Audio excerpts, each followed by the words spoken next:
Kadang hidup ngasih jeda bukan supaya kita berhenti, tapi supaya kita sempat lihat ke belakang, terus sadar sejauh apa kita berjalan.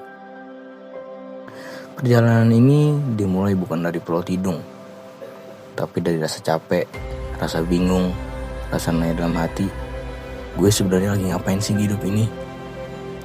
Tapi anehnya, justru dari semua rasa itu, perjalanan ini jadi punya arti.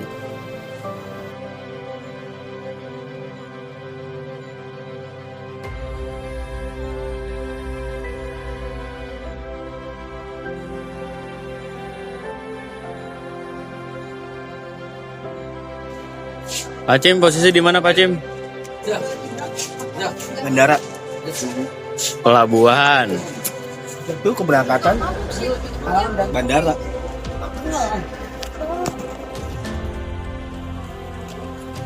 Di mana? Morangke. We are in Morangke. Lagi di Morangke. Ini ada bakal sampai ke Pulau Tidung di jam 7 nanti langsung berangkat pakai kapal. Cipelau. Yoi, stay tune We are saja. waiting.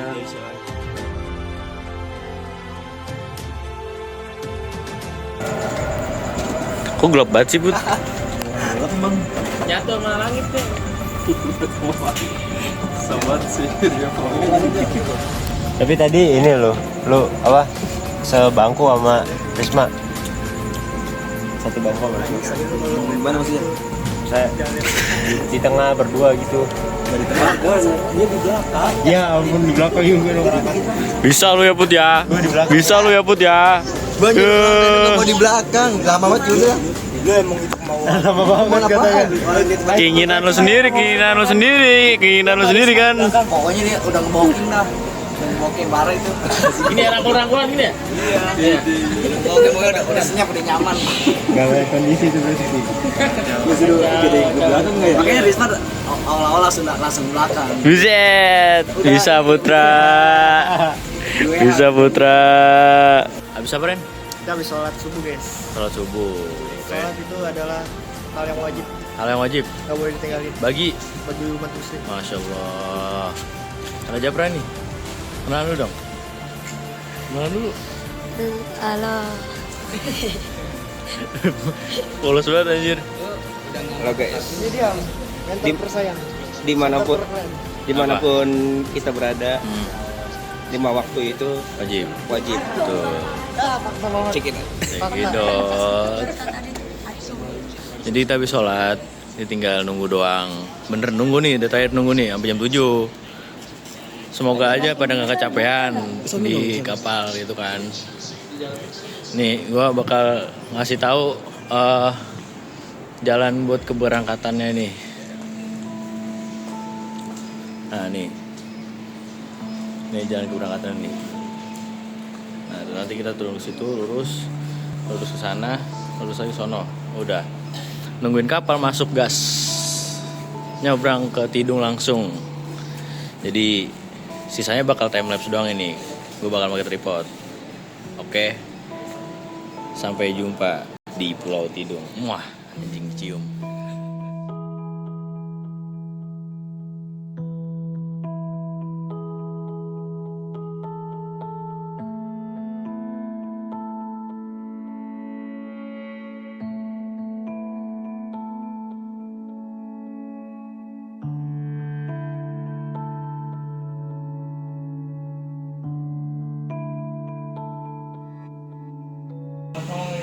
Tinggal naik kapalnya doang, katanya di jam 8. Kok mundur lagi kata gue ya, goblok banget. Tadi jam 7, jam 8. Oh, jam 8 mah. Iya tadi jam 7 bilang, cuma dimundur lagi jam 8. Gak tahu bener apa enggak.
Oke, gua ada di dalam kapal. Kapal anjir, kapal. Kayak out barang. Makanan jangan jatuh, makanan. Barang itu. Makan jatuh kan? Itu ada yo. Yang bawa serel itu buang aja. Sama orangnya nggak sih, Pak? Di atas kapal yang goyangnya nggak sopan, gue ngeliat laut yang tenang-tenang jahat. Tenang di permukaan, padahal dalamnya ribut. Kayak hidup kita lah, pura-pura baik aja. Padahal lagi banyak pikiran. Tapi hari itu, entah kenapa, gue merasa perjalanan ini bakal jadi sesuatu yang beda. Bukan cuma liburan, bukan cuma tugas PKL, tapi kesempatan buat nafas lagi setelah sekian lama nahan semuanya sendirian.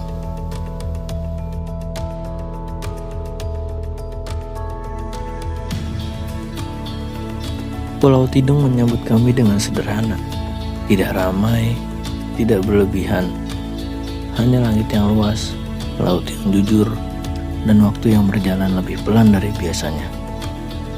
Begitu turun, rasanya seperti diajak berhenti sebentar, berhenti mengejar waktu, berhenti memikirkan hal-hal yang belum tentu terjadi. Kami datang dengan kepala yang penuh, lalu perlahan belajar mengosongkannya. Bukan untuk melupakan, tapi supaya bisa melihat lebih jernih.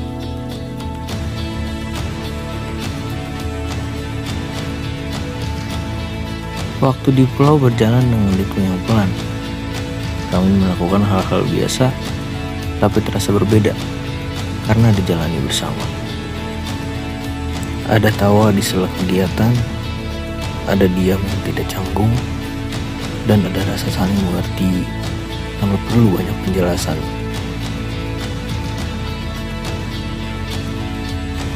Di tempat seperti ini, hubungan tumbuh dengan sendirinya, tanpa dipaksa dekat, tanpa direncanakan akrab.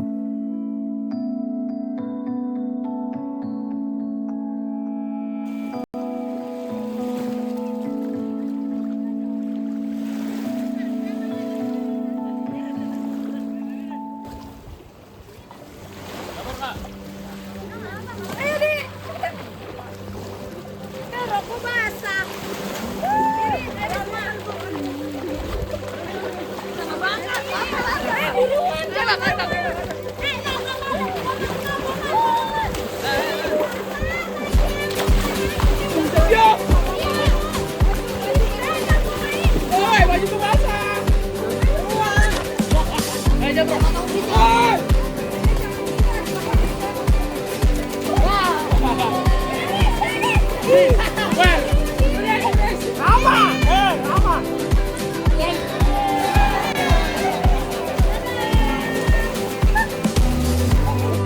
Di antara jadwal yang ada, kami menyempatkan waktu untuk bermain. Perlombaan kecil yang sebenarnya tidak penting siapa pemenangnya, yang penting semua tertawa. Ada yang terlalu serius, ada yang salah fokus, dan ada juga yang ikut hanya untuk meramaikan.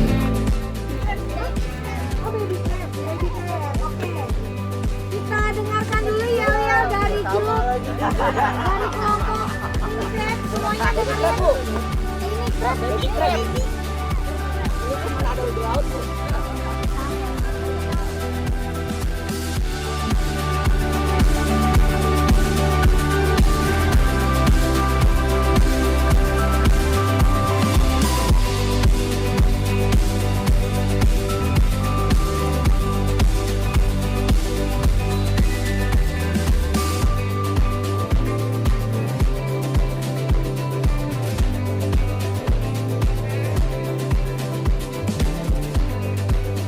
Hari kedua dimulai lebih awal, bukan oleh alarm, tapi oleh cahaya pagi dan udara yang terasa lebih segar.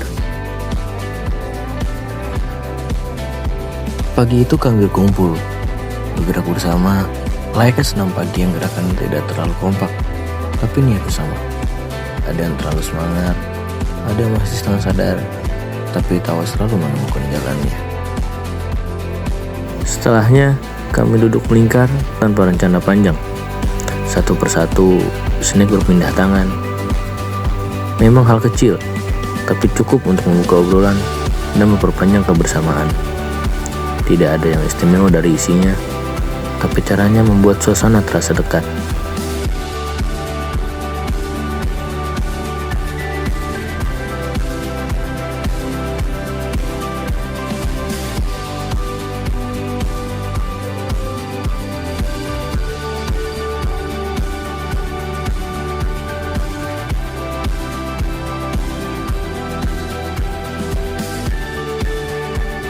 Lanjut day 2 di Pulau Seribu.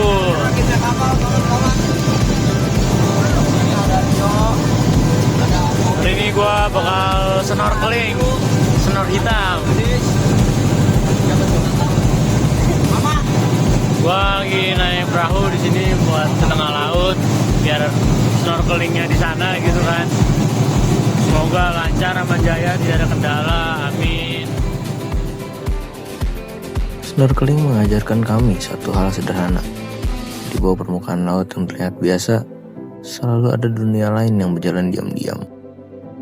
Banana Boat mengajak keseimbangan, menjatuhkan kami ke air, terlalu benar-benar ingin menyelamatkan diri. Karena hari itu, jatuh tidak terasa menakutkan. Setelahnya, kami duduk bersama, makan tanpa tergesa, berbagi cerita sambil mengeringkan diri. Makan malam jadi penutup hari yang panjang, bukan soal apa yang tersaji, tapi tentang duduk bersama setelah seharian berbagi cerita dan tawa. Setelahnya kami saling bertukar kado, isinya sederhana, kadang tidak terduga, seringkali mengundang tawa. Malam berlanjut ke satu momen yang membuat kami berhenti sebentar. Penghargaan diberikan bukan untuk membandingkan, melainkan untuk mengapresiasi. Setiap nama yang dipanggil mewakili usaha, proses, dan perjalanan masing-masing. Di momen itu, kami belajar bahwa bekerja dengan sungguh-sungguh pantas untuk dirayakan. Bukan karena ingin dipuji, tetapi karena setiap proses layak dihargai.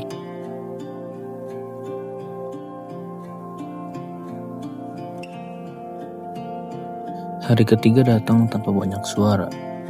Pagi terasa lebih singkat, seolah waktu tahu kami tidak ingin berlama-lama berpisah. Kami makan bersama untuk terakhir kalinya, tidak banyak bicara, tapi semua mengerti. Pelabuhan menjadi titik akhir dari perjalanan yang singkat namun penuh cerita. Saat kapal mulai menjauh, pulau perlahan mengecil di pandangan. Kami pulang dengan tubuh yang lelah dan ingatan yang tinggal lama. Terima kasih sudah mengikuti cerita ini. Sebuah perjalanan singkat yang kami jalani dengan penuh rasa. Saya Yudhistira mengucapkan terima kasih kepada seluruh tim Hasina dan teman-teman PKL yang telah menjadi bagian dari cerita ini. Semoga potongan-potongan gambar ini bisa menyimpan sedikit kenangan dan membawa pulang rasa yang sama seperti yang kami rasakan saat menjalaninya. Sampai bertemu di perjalanan berikutnya.